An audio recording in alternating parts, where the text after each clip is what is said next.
By almost any measure in terms of price performance, it seems that silver should be the clear winner for 2024, but it is not, and I'll explain why as we explore.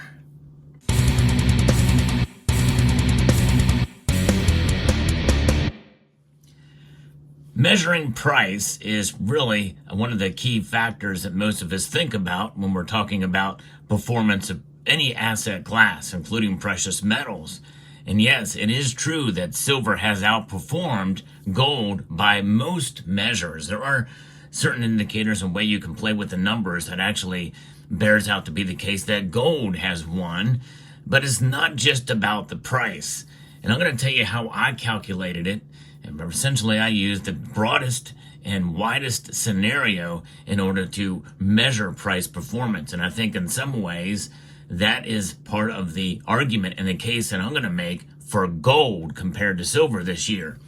Notwithstanding, what I'm about to share with you is just about the fundamentals and the dynamics of the gold and silver market. But it does not mean that I think that you should stop stacking silver, for instance. In fact, I'm still going to be stacking silver through the rest of this year and into 2025. I believe in the metal, and I believe it has a lot of potential. And I'm going to actually take advantage of the volatility of the metal. And that is really the answer as to why gold wins this year. But when we take a look at what's going to be happening and what has happened in the past, well, there's a lot of different factors that come into play that moves the prices of both gold and silver. But gold essentially is a more stable store of value. In fact, central banks know this. They've been accumulating it and continue to accumulate it on record pace. We've not seen this kind of activity in gold acquisition since 1967.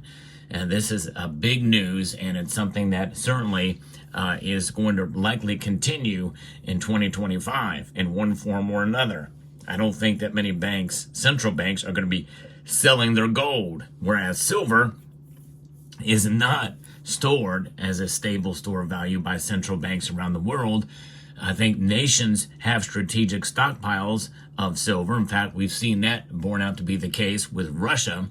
Russia has been accumulating more silver, and also Chinese citizens have been accumulating more silver, and so has Indian citizens. But that is not what central banks are using as a strategic reserve asset, at least in terms of, banking and finance and to protect their currencies. Many central banks around the world have foreign exchanges, and there has been talk about having commodities overall back up their currencies. There's been just very light talk about that with the BRICS nations, and maybe silver could play a role there, but largely it's gold. Gold is a lot more stable. It's not only that it's stable, it's just that it packs a lot of value in a very small package. In fact, you can see here, we have a 1 ounce silver coin and a 1 ounce gold coin. They weigh the same, but this one's a lot smaller and a whole lot more valuable. Gold is more dense. It is a metal that does not react in any way, shape, or form. Silver indeed does react. It can milk spot, which is a manufacturing process and flaw essentially that seems to be more common these days for most mints, except for the Royal Canadian Mint. But it also is a lot less expensive and costs a lot more to store. Those are things that kind of work against central banks, where space is key and extremely valuable.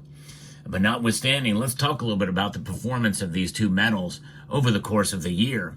I looked and did some research on this, and there's no real hard figures because the price is still fluctuating, is still reacting as the year is not over yet. But essentially, I'm taking the low and the high over the past 12 months here. And given these numbers, we can see that silver has blown away gold in terms of price performance. And that is opportunity. And that is something that you can take advantage of in the markets. But you have to roll with those changes.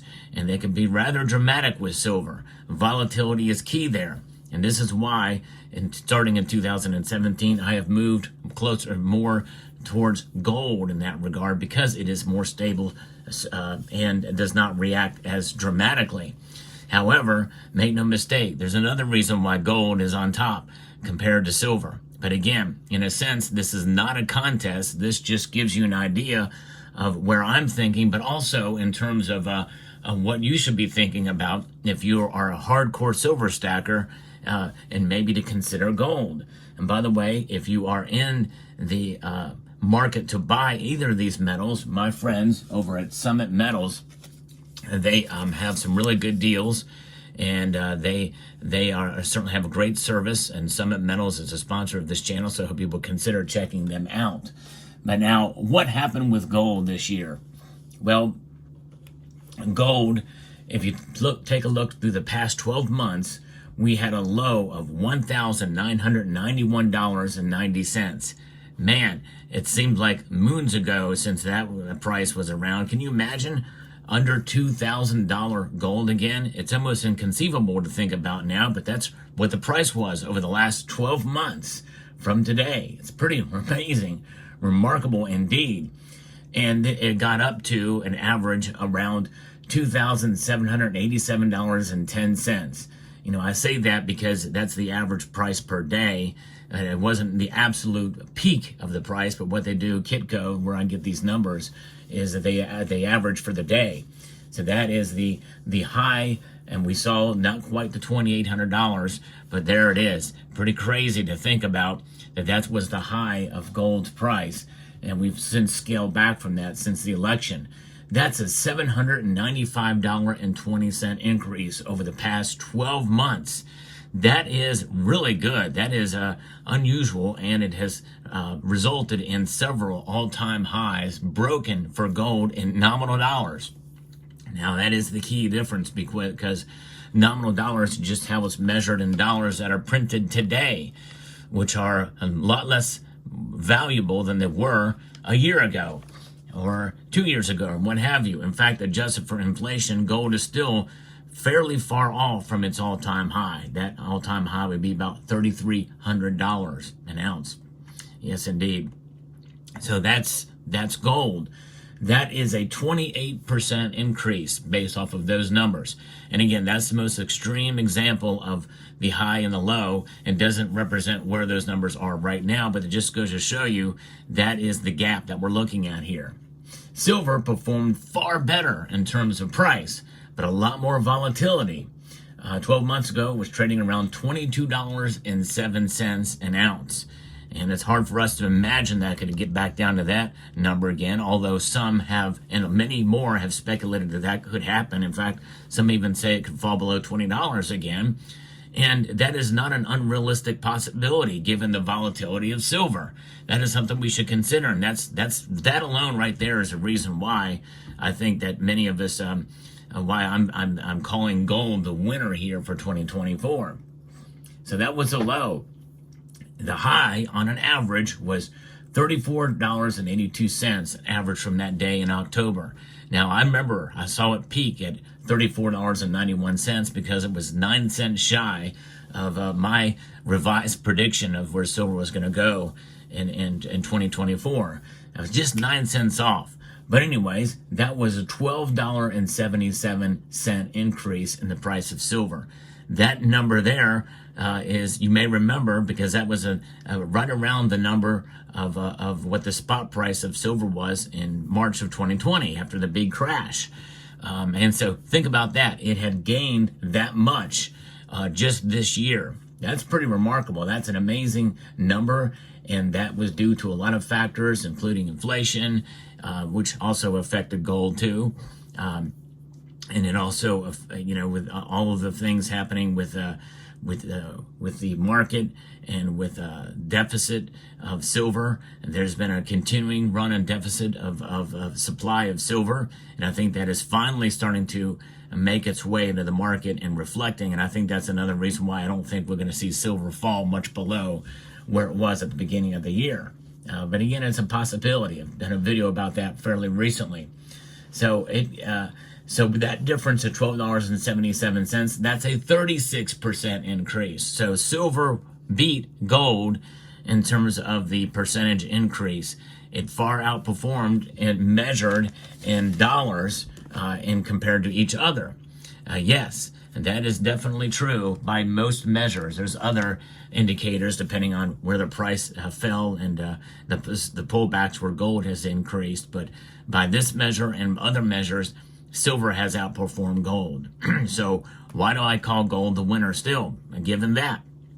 Well, it is because gold is that stable store of value.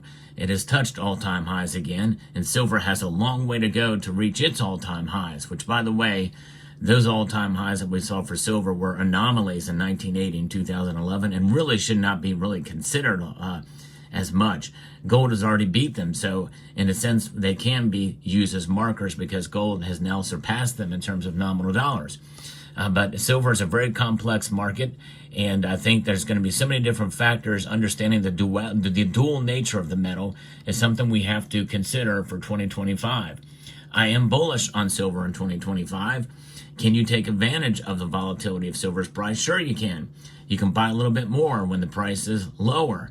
You can buy a little bit less, or maybe none at all when the price goes up. You know, if you're a hardcore silver stacker, more likely probably is you have enough already. And so there's a time to buy and a time not to buy. Strategize whenever you're making purchases. If you're a pure stacker, I think that's wise to do. And a friend of mine, JM Unleashed, remember this channel, talks about the 50 and 200-day moving averages. And if your silver dips below those numbers, especially both those numbers, that might be a good opportunity to buy. That's using technical analysis.